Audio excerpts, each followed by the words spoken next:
remember the first thing Jordan said when I came up and got to his side was, "I can't breathe." I heard Jordan screaming, and that was like so vivid to me too. Like I knew Jordan was dying. We unbuckled his helmet, took it off, and started going head to toe on him. And I get down to his stomach, and I remember seeing the hole in the side of his stomach. And I remember thinking how bad, like how serious this got.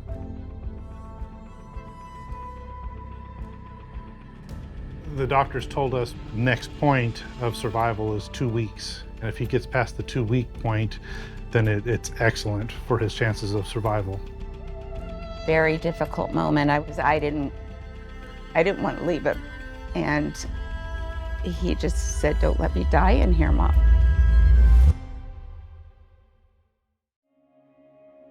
I did undercover narcotics for 5 years, and I was homicide detective for about 5 or 6 years, and then I promoted, and I was the supervisor of the robbery division, and then I moved up to lieutenant, and I eventually took over the investigations and forensics division.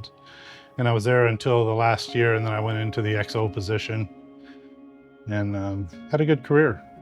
I was shooting for firefighter. I went through EMT school, and then I went through a fire academy, and I was actively applying for fire jobs until my dad, who's 28-year veteran, said, "You should at least consider it." The police department, he's like, "At least look at it." So I looked at it, looked into the city, and I got really excited. We met like when I was 21 and he was 20. So we both worked at Hollister.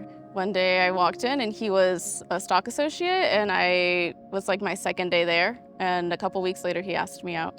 And we went on our third date, like he asked me to be his girlfriend, and then that's been it for like almost 14 years. You train to be the hero. You train to be the guy who returns fire despite the fact you're wounded and, does the hero stuff. You don't train to be the guy who's just annihilated by gunfire. We got word that there was a deputy down. From that point, our special teams took over. Eventually, that car parks onto the street, so that's when the call came down from the chain of command of just like, "Hey, we want a vehicle assault and we want it here." Plan was to execute a bumping technique. As we did that, though, the van door, which I was attempting to hold open, slammed shut as we contacted the car, causing me to fall directly on my face inside the van, which cost me precious time. I get back on my feet, open the van door, and at that time the suspect opens fire. As I'm jumping out, I'm struck in both forearms. I'm struck through my shoulder. I didn't realize it at the time, but I was struck multiple times in my chest, in my armor. As I jump out, I feel my stomach get hit. I feel that one, and I take one step to my right, and that's when I feel the bullet strike my femur, which caused my femur to shatter, which I felt every second of, and I just collapsed at that point because I had no more structure to keep me on my feet. I felt like I just jumped out, got hit by a car, and I was just in complete shock. And that's when Chris, who was second out of the van, returned fire, eliminating the suspect. Like I knew I got shot, but my first thought was I had to get to Jordan. Like I had to get to Jordan. So once the threat was eliminated, I just kind of ran or hobbled to Jordan as fast as I could. And I tried to triage the best as I could. So I just took my tourniquet, and the first limb that I saw that was bleeding was his right arm. So I just tried to tourniquet that as fast as I could. And then fortunately, that's when Spencer came on, and that feeling to me was like that sense of relief. That feeling was just like, thank God. Chris knew that his wound was a wound that was going to be all right, but he looked down at Jordan and saw the amount of blood. Because that needs a tourniquet more than my leg needs a tourniquet, and that's what we trained for. Nobody panicked. All the faces around me were completely calm, and they started applying tourniquets. Our medic, Spencer Brumbach, came over, started working on my stomach. Somebody came over with the backboard, got the car ready to go. Felt like I was kind of in survival mode at that point. Just breathe, enjoy the oxygen, enjoy the bed. The way I found out is a person who had worked for me before texted me and said, "Hey, I'm very sorry." And I had no idea what she was talking about. And she said, "There's been a shooting and 2 officers are injured." And she said, "One officer is very seriously injured and the other officer has a leg injury." And I said, "Well, where are they at?" And they said they were at the Loma Linda Hospital. I'm in front of Loma Linda and couldn't figure out how to get in the parking lot. because I was not seeing clearly. We went around the entire block until I could actually get in the parking lot, and then I noticed the helicopters, all the units. There were so many people. So I mean, that day I was just cleaning the house. I don't remember going to work that day. I think I was off, and I was just taking care of my errands and doing laundry when the phone rang, and it was his dad. But I saw his name pop up, so I kind of already knew that something must have been off. I let it ring a couple of times just to avoid. I just wasn't sure if I wanted to pick it up, to be honest. I was like, I think it rang like maybe 4 times. And that's when I was like, okay, then I need to pick it up. I pick up the phone and he's like, something happened. You need to get to like Loma Linda immediately. And I live about 10 minutes down from Loma Linda. Put the phone down and get to the hospital.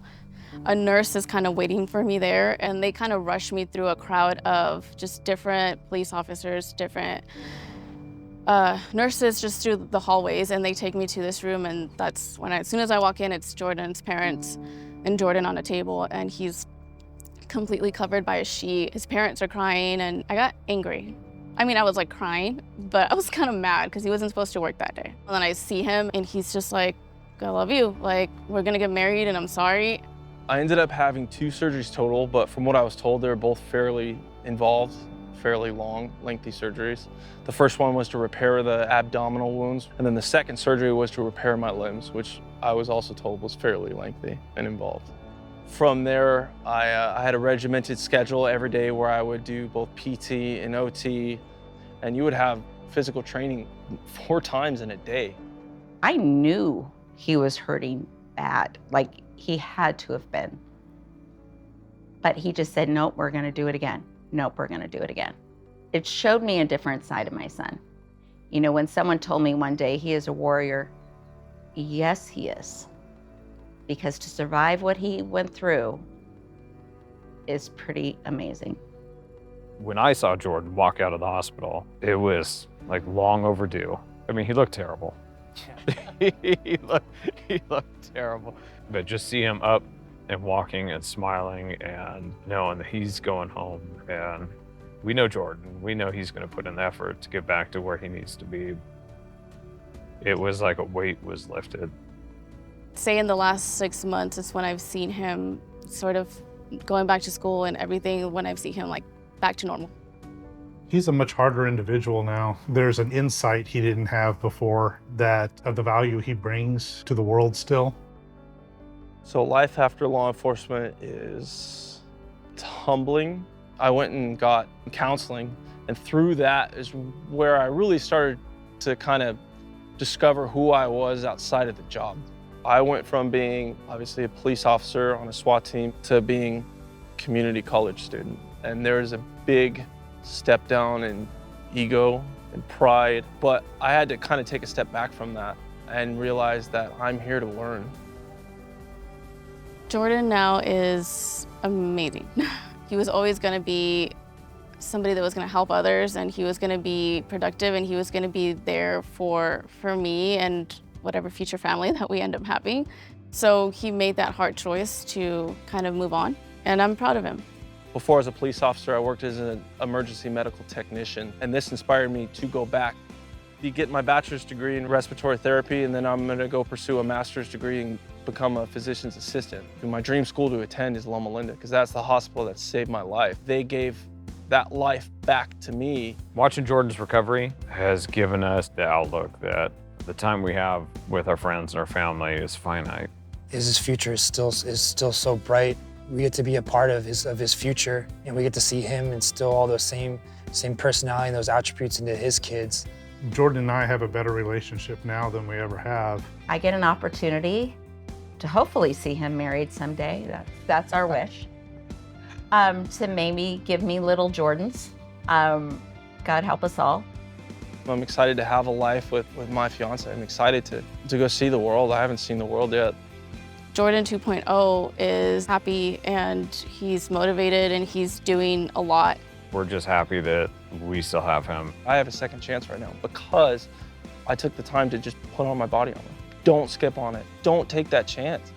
If I had to say one thing to all the people who trained me, to all the people who I've worked with over the years, to the people who made my armor, to the doctors who actually saved me, just from the bottom of my heart, thank you for everything.